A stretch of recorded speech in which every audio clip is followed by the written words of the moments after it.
Hey folks, welcome to another edition of Fitness Friday Posi-TIPS with Rachelle, folks. It is always great to be back here with you on Friday. Friday.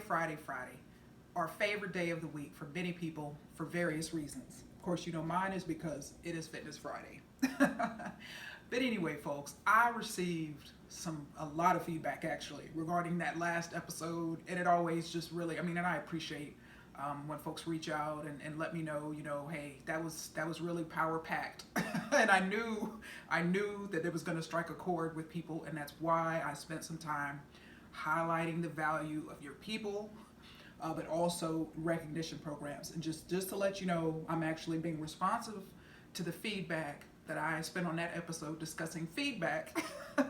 So I'm actually going to spend a little bit more time this episode talking about the, again, the value of your people, recognition programs, as well as, yes, a component of Jim Collins' Good to Great book, yet again, but talking about having, again, the right person, out of those three areas, having the right people on the bus. Number two, having the right people in the right seats. Number three, getting the wrong people off the bus. So I want to highlight, point number two, but also going to talk about, and this is going to be heavily leadership focused. Actually, this entire series here on marketing is leadership focused. So it's probably going to go through the rest of the summer, at least through mid August. So I want to spend some time continuing this conversation on the value of your people, because it is so important, folks. No matter how wonderful your facility is and how you have the latest and greatest equipment and you've integrated technology and you are just rocking it from that standpoint, from a place standpoint, the people aspect is so important. And like I've highlighted, it seems like a gazillion times, just the high turnover in the industry. You have a lot of people that truly aren't on the fitness bus, that shouldn't be riding on the fitness bus, regardless of what the facility or what the entity is. And so we really got to spend some time thinking long and hard about who we are hiring, not only in fitness, but just in general in the workplace. And so want to highlight another article, and this one actually appeared in Human Resource Executive, and it really highlights this point. It's in the HR news section, and Carol Patton wrote it. It is actually just a fantastic article, and just in the interest of time, I'm only going to cover a few pertinent points in this article, but it talks about, or the title of it is, Holding Leaders Accountable for Recognition. Holding leaders accountable for recognition. Last time, I really highlighted the fact that, recognition isn't as commonplace as it should be in the fitness industry. And just even in general, when you think about that, there's not a lot of opportunities to recognize. Yes, you can go to a store and fill out a survey that's on the bottom of your receipt, and that just, even that whole concept, that whole setup is assuming that people are going to have time, that people are going to want to take the time, or that people are going to care enough.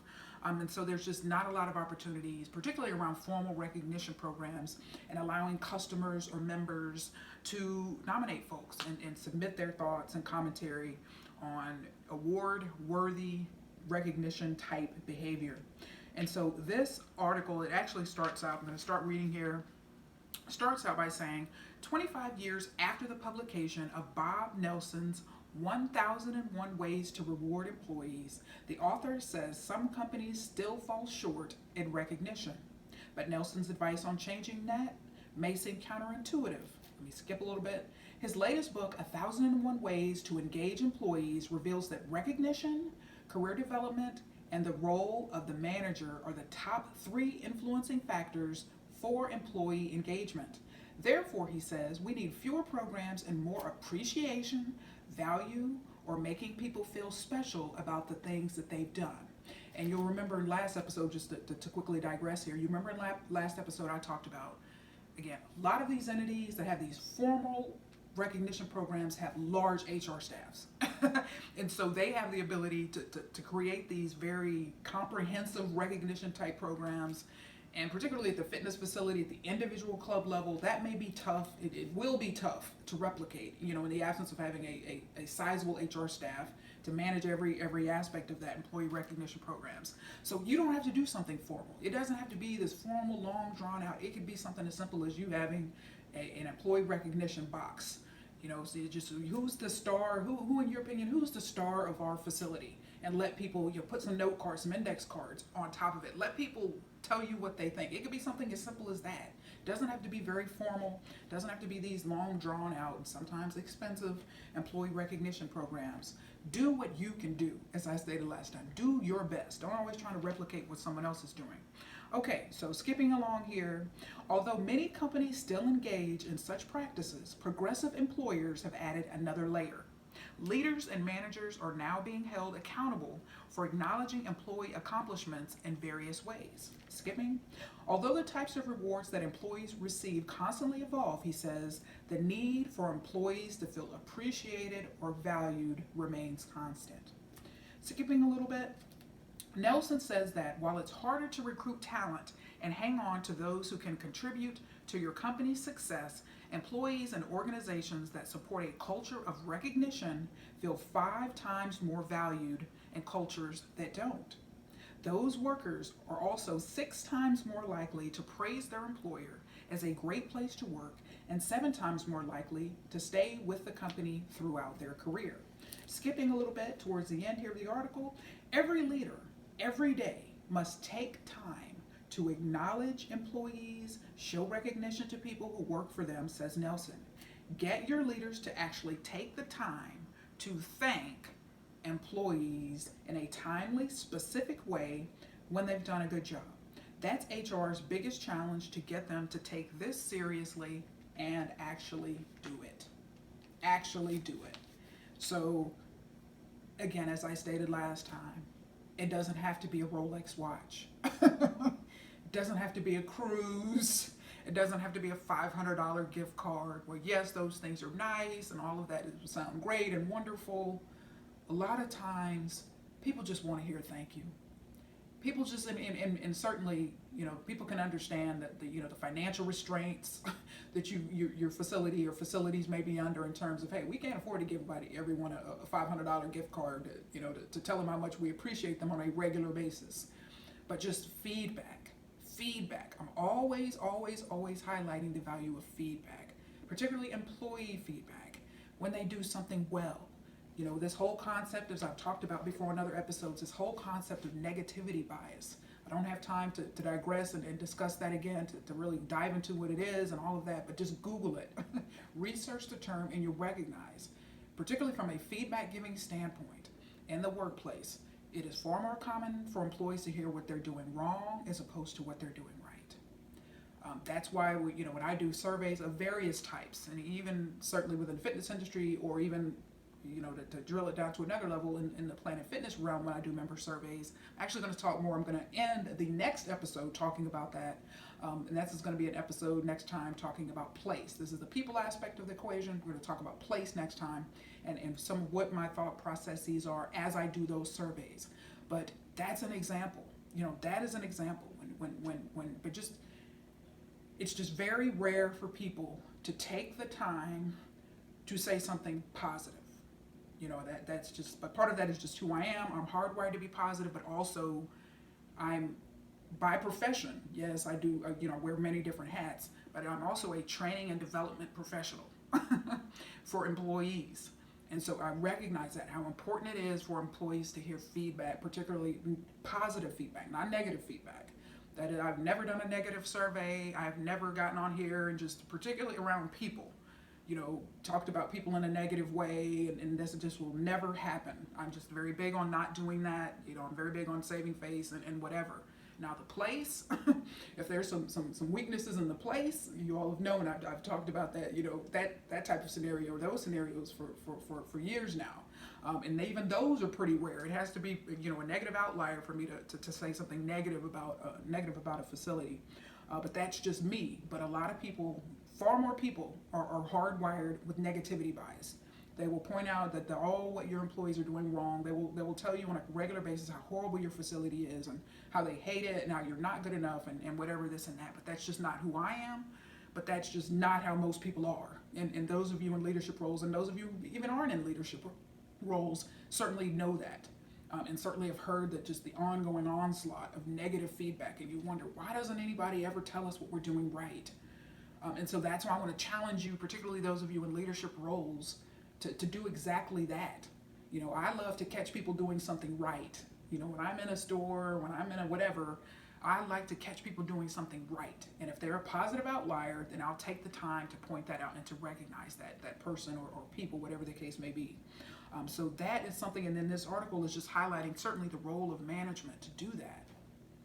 You know, everything rises and falls with leadership, as world-renowned leadership expert John Maxwell often says. And so we really, those of us in leadership roles, regardless of what that role is, and even if you're not in a leadership role, now that I think about it, just the fact that you take the time to point things out, to recognize people, to express your appreciation, that will make you a leader. You will become a leader very quickly when you start doing that. But it's just, you know, people want to hear thank you. You know, so-and-so, you did a good job. You know, so-and-so, you're new, but you're really catching the hang of this. All right. I naturally have, you know, the gift of encouragement. I'm an encourager. That's why it's easy for me to do what I do. All right. So it's not for someone who may not have that particular gift. They certainly have other gifts.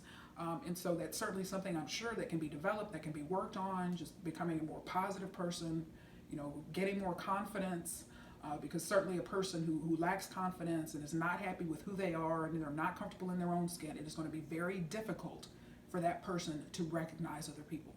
Because if you feel badly about yourself, it's going to be hard for you to express how wonderful another person is. That's just the bottom line truth. And you know it, just as sure as I'm saying it, you know, you realize how true that is. And so that's why I'm always harping on confidence as well. But we as leaders have a responsibility to other people. You may not even be, perhaps you shop at a certain store and you're not there very often, and you say, well, does my opinion matter? Does anyone care? If we all just take the time, and it doesn't take a lot of time. Yes, I spend a lot of time providing this type of feedback, but you don't have to spend that kind of time. I mean, it could be 5 minutes, it could be an extra 2 minutes where you're in a store and an employee has done a fantastic job, has exceeded expectations. And you tell that person, you know, hey, is the manager available? Or you go to the greeter, or you go to the customer service desk. Is a manager available? Or someone is a floor leader available? And you take a couple minutes to let that person know, you know, how much you appreciate that person and what that person did. And yes, be very specific. When I give feedback, and that's part of the job, I'm just detail oriented. And so that's why, you know, my feedback comes across like that, but very, very specific. And I remember doing a member survey, you know, a while back for the Planet Fitness location in Bloomfield Township, Michigan here. And I remember when Charles called to thank me for the feedback, he said, your feedback is so detailed and specific. And it absolutely, he said, you know, I really appreciate it. And it's true, because people often feel, and I've gotten a lot of feedback, that they feel like they were there. When you feel like they were there, and part of the experience when they get my feedback is very clear about what happened. But that's something that you can do, folks. Just care enough about other people to just give back in that way. Doesn't have to be extreme. You don't have to spend 2 hours a week doing it, whatever. Just do what you can do. But also as managers, when you see your folks rocking it, when they're killing it, take the time to let them know. That in most cases, not all, because you're always going to have outliers, in terms of, you know, potentially giving them an increase, a salary increase or an hourly wage increase, versus appreciating them and recognizing them on a regular basis. In many cases, folks are going to say, just give me the recognition and let me know you value me, what I do matters, and you care, and that you value me as being part of the team. And it's just, that's just something simple. I mean, that is free. Our words are free. Our feedback is, you know, it's certainly free, but yes, it's a sunk cost in terms of the person getting an hourly wage who may be expressing the feedback, or a salaried position, or a salaried manager or leader, you know, is already a sunk cost in terms of their salary. But the feedback itself is free. Words are free. So use them to encourage people and to build people up, is all I'm saying. And so when we think about going back to Jim Collins' book, Good to Great, Good to Great. So, and you know, I've done on a few episodes, I actually have the book here, and bam, here it is. But so the last couple of times here, I'm not doing that. But we talk about just this concept, as he talks about in that book, of having the right people in the right seats. And I know last, you know, when I talked about this before, I was really highlighting from a sales standpoint, particularly having the right people in the right seats from a sales standpoint. Certainly in the absence, and I'll just reiterate that again, in the absence of account managers and salespeople in your facility who are certainly incentivized in most cases based on member signups and things like that, but also held accountable for member signups, and in some cases member signups and cancellations.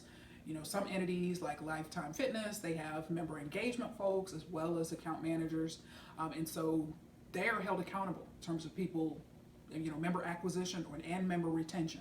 Okay, but in your typical franchise situation, there's just not, you don't have those layers of employees to be able to do that. So you got folks at the front desk who are essentially absolutely wearing those hats, a sales hat, a member acquisition hat, as well as a member retention hat. So wearing those hats, and so in a number of cases, there's a lot of people that are just not making things happen in terms of when they're giving tours, when they're discussing member signups and all of that, and there's not a conversion, there's not an appropriate percentage or rate of conversion for the folks who come in or the folks who call, because those folks have a fear of rejection. And so I talked about that at length during the previous episode. I was talking about having the right people in the right seat. So that's something that is very important, because many people will think, oh, it's a problem with my marketing, oh, it's a problem with my facility, people just aren't signing up, or whatever the case may be. Yes, you certainly can have some competitive pressures on the outside, other facilities opening up, other folks lowering their prices, whatever the case may be, other folks offering group fitness classes that are highly rated. Yes, that's all certainly true, but in many cases it could be something as simple, and it's really not so simple, as who you have in those roles. That is so important, because that fear of rejection is going to hold people back, and it is going to affect, certainly in a negative manner, the ability of your membership base to grow. All right, and so don't want to spend any more time talking about that. So you want to have the right people in the right seats. But I want to talk specifically this episode about having, from a leadership perspective, making sure you have the right folks in place from a leadership perspective. And certainly for those who are already in leadership roles, just asking yourself, am I in the right seat? And I talked about this in the leadership series from a couple months ago. But it certainly bears repeating. I think I said then, just ask yourself, am I in the right seat? Do I want to be in this seat? Do I really want to be running this facility or running these facilities? And if the answer is no, that's fine. There's nothing wrong with that. You don't have to feel bad about, this just truly isn't where I want to be. Or perhaps it was at one point, but now it certainly isn't. And I think that's something in any aspect of our lives, we've always got to ask ourselves, are we being authentic here? Is this representing who we truly are? Is this representing our values and truly where we want to be spending so much of our lives are spent working? And so am I miserable, or am I unhappy? Because a leader in that role, or a leaders, it could be a leadership team, it could be a leader who just doesn't want to be there. I mean, the negative ramifications for that are huge, because certainly the subordinates are going to pick up on that. In any industry, in any field, the subordinates are going to pick up on that. And so that's oftentimes how toxic work cultures are created. You got a miserable person running, driving the bus, to utilize the Jim Collins book example, and then you're just your heart's not in it. That's not where you want to be. The whole jazz, the old blues song, the thrill is gone. The thrill has been gone for an individual for a long time, and the negative ramifications are there. And so that's why I always say, you got to step up sometimes and say, this isn't who I am. This is, and you don't have to be certainly that transparent. Just say, you know what, I want to go in a different direction. This I want to, this isn't working for me. I found another position. But it's just to have folks that they're in leadership roles that are just there to get a paycheck and don't care. This is just truly a perilous situation in any organization, in any entity, in any fitness facility. Is something that certainly needs to be addressed. So we've always got to ask ourselves, am I in the right seat? And that's where certainly assessments, and I talked about that last time, the assessments and really spending a lot of time on the front end evaluating who's coming on board, who's getting on board that bus. Because that's how you end up in situations where people aren't in the right seats, and then you've got people that want to be, just that are truly not there, not supportive of your vision, and shouldn't be on the bus overall, to his number one point. And then number 3, you've got the tough situation where people need to get off the bus. They don't even need to be on the bus perhaps any longer if they've been there for a while. And so those are just 3 certainly important factors, and what took many companies from good to great. That's where assessments, evaluating where people are, their strengths and weaknesses, particularly for leaders. All right, because you mess around and hire the wrong leader, have the wrong person running your facility. Yes, none of us, we're not perfect. There's no such thing as perfectionism on the earth. That's just an absolute fallacy. Anyone who believes there is setting him or herself up for a life full of misery and repeated continuous disappointment, because we're not perfect. But it's always good to strive and grow, to be better, to be whatever. But there's certainly a lot of assessments and testing tools and all of that, particularly for leaders and aspiring leaders and leaders coming into an organization.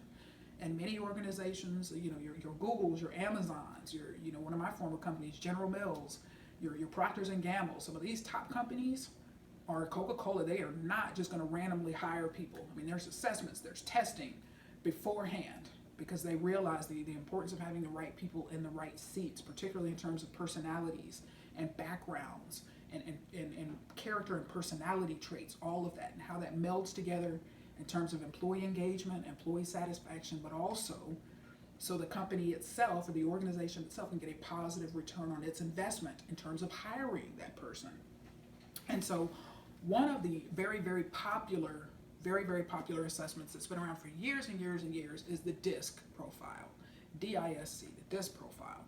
And don't want to turn this into an episode on profiles and assessments, but I know I took one coming into the corporate world years ago, and I actually took another one recently, and it was very, very interesting, and it was a leadership component that was part of a 4-week class that I took, and the leadership component wasn't expected, but I just love leadership, very passionate about leadership. Leadership is what I do, and so I myself am always striving to learn and grow and develop as a leader, and just the insight can be so awesome, And so one thing, when I look back, in my corporate years, I realized when you look at the DISC profile, my highest used to be the influence, and of course now it's actually shifted to the D, but I still have a combination of both, and they're pretty much, there's just a 2-point difference in terms of how my scoring paired out between the two. And that's why I just want to kind of read a couple of short snippets in terms of how I come across, in terms of, what my results were as a DI, heavy DI, and a heavy ID, those 2 profiles, 1 and 2. And this interpretation was very unique because it really spliced in terms of, where people fall on 2 different spectrums and not just one. And so it just was cool to read that, and I think, wow, I've really kind of evolved over the years and just become a slightly higher D than an I. And if you think about what I was doing in most of my corporate career was sales, and you can see how certainly at the time I would be super high on the influence scale, but now I've certainly just edging out, the D is edging out the I. So that was quite insightful. And so as I read a couple of these snippets, think about from your own growth and development. Have you taken a DISC? Have you taken, strength finders? There's just so many awesome assessments and tools and resources that you can use to gain insight into your own leadership, but certainly as you're bringing people on board. And not even just bringing people on board, but even, your leader retention, your employee retention and engagement. What can you do to help them learn and grow and develop as leaders, and certainly enhancing their own leadership skills? And the DISC profile has been around for years and years and years. It's certainly one many types of organizations use and rely on to help gain insight on individuals. And so check it out if you haven't already. And so just to read these quickly here, it says, curious concluders place emphasis on the bottom line and work hard to reach their goals.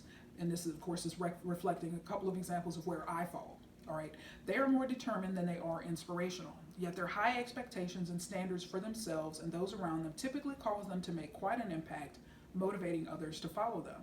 They have an array of interests and become distracted by taking on too many projects. So true, folks, so true.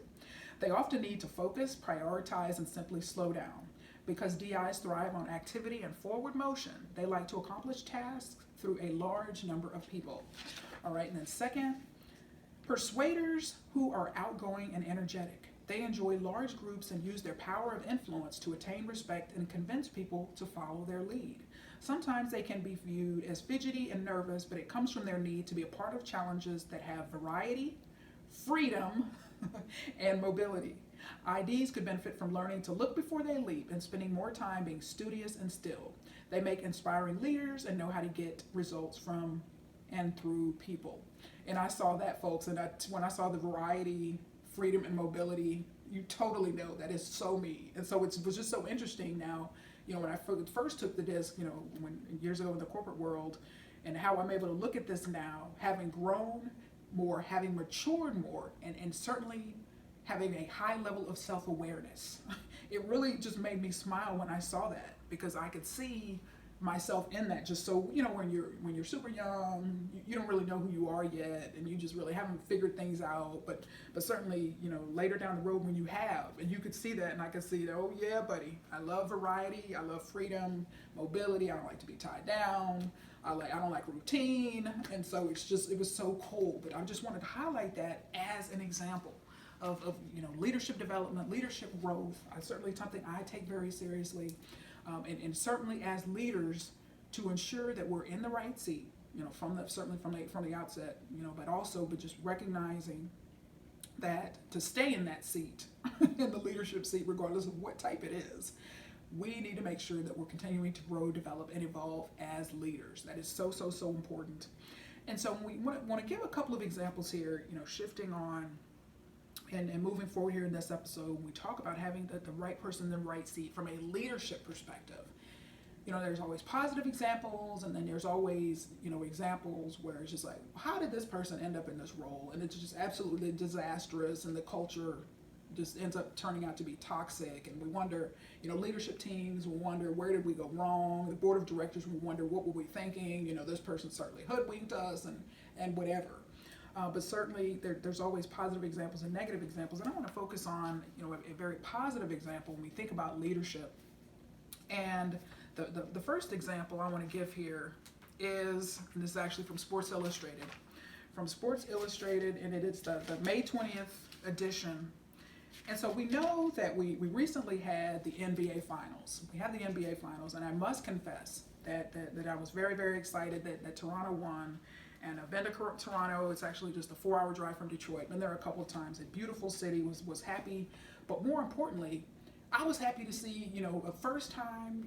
The Raptors, the first time champions for them, and just bringing that award home. And I'm not a very big fan. I'm not a fan of sports dynasties. These same teams winning year after year after year, regardless of sport.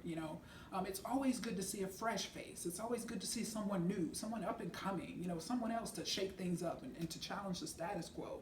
With all due respect to Golden State, and they've certainly really, really played hard and just had some unfortunate injuries, but it was exciting to see a new team win, just to see the excitement in their city. And years ago, you actually see here, LeBron James, when he and his team brought home the championship to Cleveland, first time ever. That's always exciting to see. And I think that's always encouraging just for just random everyday people, is just to know that you too can be an outlier. You too can be a champion, regardless of what arena you're competing in, you're operating in. And so these examples of people that in organizations and sports teams that always win, but then you have folks that come along that are the underdogs, and they turn out and they actually step up their games and make things happen and win those championships. And so I'm a huge Kawhi Leonard fan. And he was with the Spurs, and we know that he ended up being the Finals MVP. But this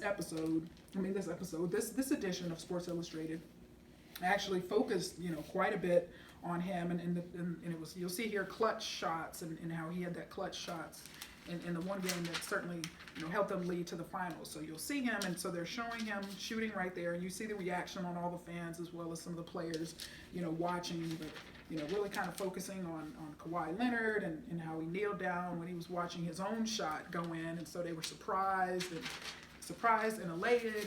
But there's actually an article that's focusing on him further along in this article, called Claw of the Land. And so you can see right here under it, it says, A Sublime series reminded fans in Canada just how big a star they have and hope not to lose. And Andrew Sharp wrote this article.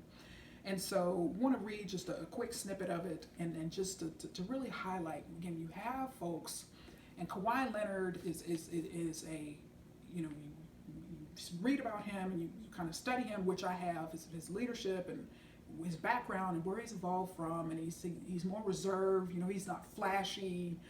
He's just a really humble guy that allows his performance and his results to speak for themselves. And it's just, a lot of great lessons in that I don't have time to go into, but just very quickly here, gonna start off at the top here and then just gonna skip several paragraphs and cover some more, kind of relevant to what this discussion is about. In their 73 history, the NBA playoffs had never seen a buzzer beater to end a Game 7 in Toronto, when Kawhi Leonard caught a sideline inbounds pass near the top of the key with 4.2 seconds left. The Raptors forward spun quickly to his right, then maneuvered along the three-point line towards the corner, chased by 76ers center Joel Embiid. Running out of time and space, Leonard hoisted a high baseline fadeaway. As the ball bounced on the side of the rim, Toronto forward Pascal Siakam worried that teammate Serge Ibaka might, for the second time in the game, get whistled for offensive goaltending on a putback. Okay, going to skip here in the interest of time. Through the playoffs, the first two rounds, that's Kawhi Leonard, averaged 31.8 points, second only to Kevin Durant, while playing defense as disruptive as anyone's in the NBA. His 243 points against Philadelphia were the most in one series since Michael Jordan's 246 in the 1993 finals. While KD, Steph Curry, and James Harden were hitting tough shots, Kawhi has simply used his strength to create space, squared his shoulders, and buried jumper after jumper. With an obscene true shooting percentage of 65.0 in the playoffs, he has been as clinical on the perimeter as Tim Duncan once was in the post. Green has been a teammate of Leonard's for his entire career. Nobody saw this coming, he said after Game 7. They saw a guy with big hands, wide shoulders, a defensive threat, could be a monster. They did not see the explosiveness on the offensive end. He's been an MVP candidate the last couple of years. He's been on the floor. And so you see this picture here of Kawhi.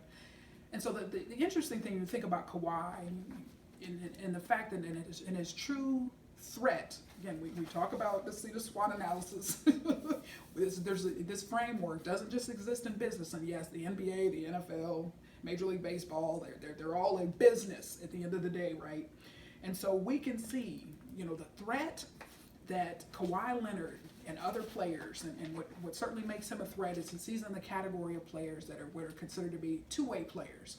Meaning he's an offensive threat as well as a defensive threat. So important. So both ends, on both sides of the ball, he's able to make things happen. And so when we think about, yes, you can look at someone like him and objectively say, eventually the Raptors went on to win the NBA championship, and he's the Finals MVP, and he made a lot of great things happen with the San Antonio Spurs, and that was all wonderful. But as we think about our own leadership, and particularly as those in fitness facility leadership roles, and the reason why I wanted to highlight him. When you think about this two-way player, you think about how he operates offensively and defensively.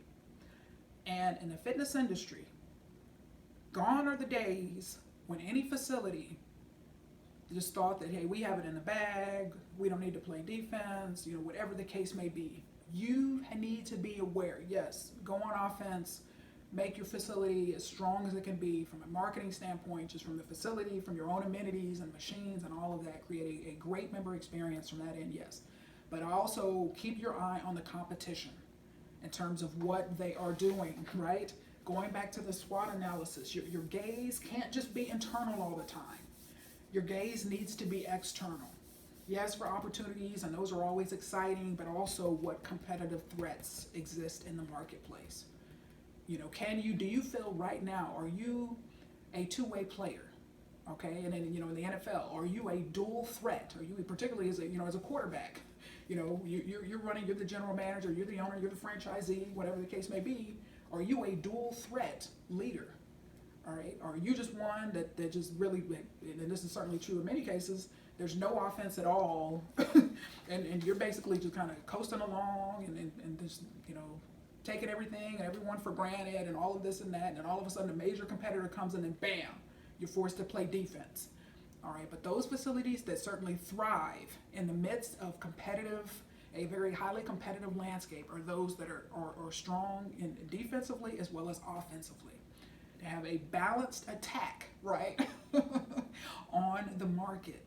And Kawhi certainly, and there's others, and there's you see I always have some of the superstars, and to be quite honest, I was so disappointed when they didn't have Kawhi on the next cover after they won the championship. I thought it was like, oh yes, he's going to be on the front cover, and I've been saving this because I knew I was going to cover this on a future episode, but wasn't on the cover, and certainly they're not producing the same number of episodes of issues that they used to here at Sports Illustrated. They've reduced their numbers, so I know it's really tough to determine who you're going to put on the front cover, but that certainly doesn't diminish his role, his effect in the NBA, and just what a bright future he has even continuing moving forward, and we'll see where he lands, if he stays in Toronto, if not. But just certainly exciting, and there's always insights that we can glean. As a leader right now, perhaps you've always just reacted to the marketplace. You've always just played defense. You just had a defensive strategy. We'll see what other people do, then we're just going to react to it. All right, and so now as a leader, there can be some growth. There's a growth opportunity for you to begin to balance that out and certainly improve your quality of life by also adopting and just going on offense as well to balance that out, so you're not always reacting, and certainly the vice versa is true. But so it's always easy to look, even within the fitness industry, and say, well, this person is in the right seat clearly, and that's always a wonderful thing because you can look objectively at results in terms of how facilities are performing. Are they growing? Who's the leadership team? There's always objective metrics to look at, just the revenues, the sales, the growth rate. There's always those objective measures that you can certainly look at and to evaluate how successful one is, or certainly in the converse, the reverse of that is how perhaps they're not doing so well. And so what I want to do, yes, it's always exciting to talk about those folks that are doing extremely well, but one thing as I close this episode out is, and this is something that is true for leadership regardless of where, inside or outside of the fitness industry, and that is you're going to face adversity. Folks, this is a life principle. This is a life principle.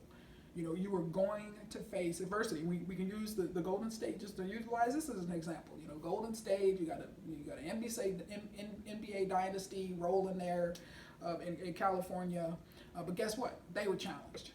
All right, and so we had before we had the to utilize an NFL example. Okay, you got the New England Patriots, and you've got another dynasty there. But guess what? The Philadelphia Eagles gave them a run for their money. And last season, if the Saints wouldn't have had that bad call, they may have had a shot. They may have had a shot there at the championships, and maybe they would have a second championship title. But folks, what I want to do is just to really and close this episode out with some encouragement, because it's leadership is tough anyway. It doesn't matter where you're leading, who you're leading. Leadership is a challenge. That's what makes it leadership. Adversities are going to come against you. Obstacles. Sometimes you will feel like you're climbing a mountain with a 200-pound sack on your back. It can be very, very difficult. It is very, very difficult. Even for folks that are succeeding, that are doing extremely well, that's just a function of life. Adversity and hardship and just all of that difficulty is a function of life. And so when we think about having the right person in the right seat, and how I want to frame this is, don't allow you, particularly if you have a purpose, if you have a strong purpose as it relates to the fitness industry and operating facilities, owning facilities, leading facilities, and all of that. You have a passion for what you're doing and where you are. And I don't want you to begin to doubt when the adversity comes, when the challenges come, when those major competitive threats hit your market. It can be easy to wallow, to spiral down, and to wallow in this self-doubt of, am I fit for this? I thought I was good, but now I'm not. What happened? This was good for so long, and now I'm just failing, and I knew I shouldn't have done this, and I'm not cut out for this, or I'm not cut out for this anymore. So, but as long as the passion is there, the purpose is there, you're in the right seat. All right, and so it can be tough sometimes to objectively look at that and say, okay, I'm not in the right seat because look at my facility. My facility is struggling. My facility is having just the worst time ever, whatever the case may be. And so I don't want you to fall into that trap. Don't fall into that trap. Okay, do the best that you can do. And that's why these SWOT analyses are so important to stay on top of what's going on in your market and all of that. So you can respond to competitive threats, so that you can work to make sure that your facility is the best that it can humanly, in terms of human possibility, the best that it can be. Control what you can control, and just don't waste your time trying to control things that you can't control. But people often, and I've experienced this enough, certainly outside of the fitness industry, and it happens, just human nature. People will just hit a roadblock, hit some adversity, and oh no, I'm in the wrong seat, I quit. A manager maybe in a situation where they're at a facility, and then a major competitor opens up in the market or down the street, whatever, and 500 members cancel in the first month or couple of months, and then all of a sudden, I'm a failure, I'm leaving the industry, this isn't where I want to be, this isn't working out, when it was truly just a change in market dynamics, not a change in the person's sense of purpose and passion and abilities. All right, so think long and hard about that. And in that same vein, I highlighted, I guess that's been a few weeks ago, I highlighted the athletic business article. This is actually back here from the month of April, and there's been a May and there's been a June update as well. But I highlighted, Rob Bishop, who's the, owner, and he had a partner for years, but then that partner, sold his part of the business, and so Rob was running it all. Elevations Health Club in Pennsylvania, Scranton, Pennsylvania. And so that title of that article, and I read parts of it then, and so I don't have time to go into all of that, but there have been a couple of updates. And so it was Obituary, a business on the brink. And for those who don't know, and number one, I actually highly suggest that you subscribe. Anyone in a leadership role in the fitness industry, you qualify for a free annual subscription, and then they'll just send you a renewal so you can keep renewing, but it's free, folks. And there's always a lot of great content in here to help you keep abreast of fitness trends in the industry. And they have an e-newsletter that they send out Monday through Friday, and it is wonderful. But Rob Bishop, he actually wrote for a number of years the Owners Club. So he would talk about the highs and lows of owning a facility. But anyway, challenging times came, and then ultimately, a few years ago, a Planet Fitness opened up roughly about 5 miles from where they're located, and I actually looked it up. And so just they faced a lot of challenges because they had this one facility, but then the growth, just to get a lot of people are like that. We all can get excited about growth, and well, let's open up a second facility, and then it just puts a lot of pressure on the existing facility, and then market cannibalization happens. I'm actually going to talk more about that in about 2 or 3 more episodes. I'm going to talk more about that as it relates to the place or placement aspect of the 4 P's of marketing. And so he had a lot of great things to say over the years, and when I saw this, it shook me up. I mean, I was just so shaken up because he's just such a shining star in the fitness industry, and one that is motivated by purpose and passion. His own fitness, and you just have someone whose heart's in it, who's strove to do the right thing day in and day out, and just faced a lot of insurmountable odds that are in each of the articles that have been written about this since April. And so the final update, in which he's actually calling, I guess, the epilogue, is going to occur in September 2019's edition. But so in the way it ended in the month of June's update is close the facilities or to sell, And so, but I'm happy to report I've been following this very closely. I reached out to him, as I shared on that particular episode where I discussed it, reached out to him via email, but I have been following this very closely. And certainly he and his team have been, certainly my thoughts and prayers over this, but they put it up for auction a couple days in mid-June, and I'm happy to report it's actually under escrow. So it's in escrow now, And so hopefully the sale and everything will go through. And I did send he and his team a card, just a card, thanking them, thanking them for just hanging in there and giving it all that they had, but also but him in particular just serving as such a shining star in the industry. And I just know that there's great things ahead for him. I'm hoping one of the major industry players hires him or something like that. But I just know when someone is driven and if someone's on the right fit, to utilize his example, you got someone that was in the right seat, that remains in the right seat from a leadership perspective in the fitness industry, absolutely in the right seat. And so I just want to utilize this to encourage you. Some of you may be going through the biggest challenge of your life right now. Your facility, you've got major competitors coming in and whatever. You got some of your major employers in the area are laying people off and you're losing members, or certainly something that happened in this situation where one of their major employers had gym memberships as part of their health and wellness benefit, and then all of a sudden the employees lost that benefit. And so I guess there were about 3,000 employees that lost that benefit, and so that had a big impact on this particular facility. But those type of things happen for one reason or another. You lose access to members or potential members, or there's cancellations, or the economy sours. There's so many different things that can go wrong in your facility, and just your competitive landscape and marketplace within your own location, and certainly sometimes chains of locations. And so I don't want you to just throw your hands up and say, I wasn't meant to do this. And certainly if that's the case, if you've done a lot of soul searching and you recognize, hey, I'm not in the right seat. This isn't for me. But just recognize, hard times come for all of us.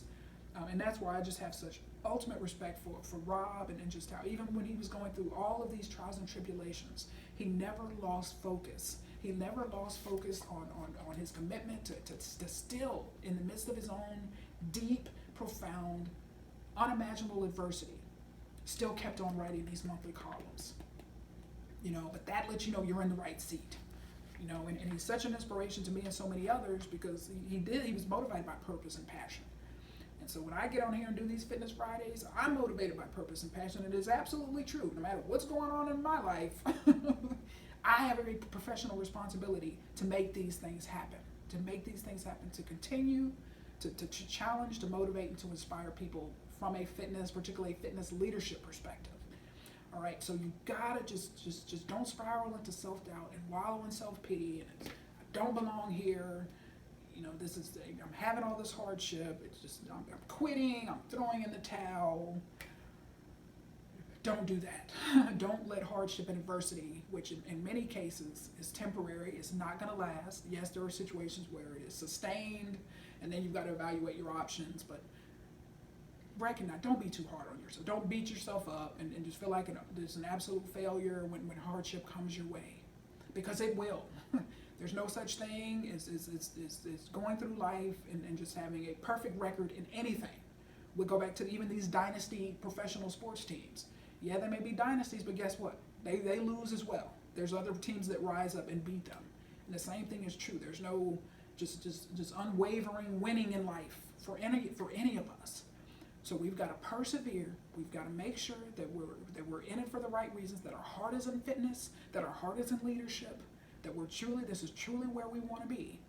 Because when that's the case, you'll be able to weather the storms. You'll be able to keep on keeping on throughout adversity.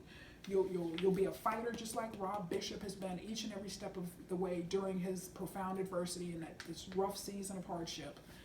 But keep on keeping on, folks. Keep on keeping on. That's the best any of us can do. And just evaluate where we are and recognize the end game is to continue to grow and be better. You don't need to strive to be perfect. Your facility, just in terms of, it's got to be perfect. Everything can't go wrong. Nothing can go wrong. It will. I promise you it will. All right, just don't give up when it does. Don't give up, and don't give up on your people. To draw this episode to an absolute close here, from the beginning, recognize your people. Thank your people. Because those are the people on a day-to-day basis that are helping you keep things going, that are helping you keep on keeping on, that are helping you make things happen. So take time to recognize, to value, and appreciate those folks. But also take a moment to recognize, value, and appreciate yourself for what you're doing, what you're striving to do, even if the times are tough, even if the competitive landscape is fierce and you feel like you're just wasting your time every day. Take time to affirm yourself as well as other people. And so, folks, that's all I have for you this episode. Next time, I'm going to continue on to this. We talked about the people aspect of the product equation of the 4 P's of marketing.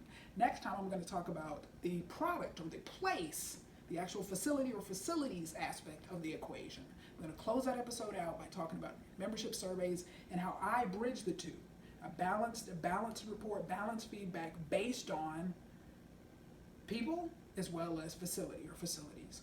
So that's it. I can't wait until next time, folks. But until then, remember, I am positively passionate about your fitness, leadership, and success. Make it a great day.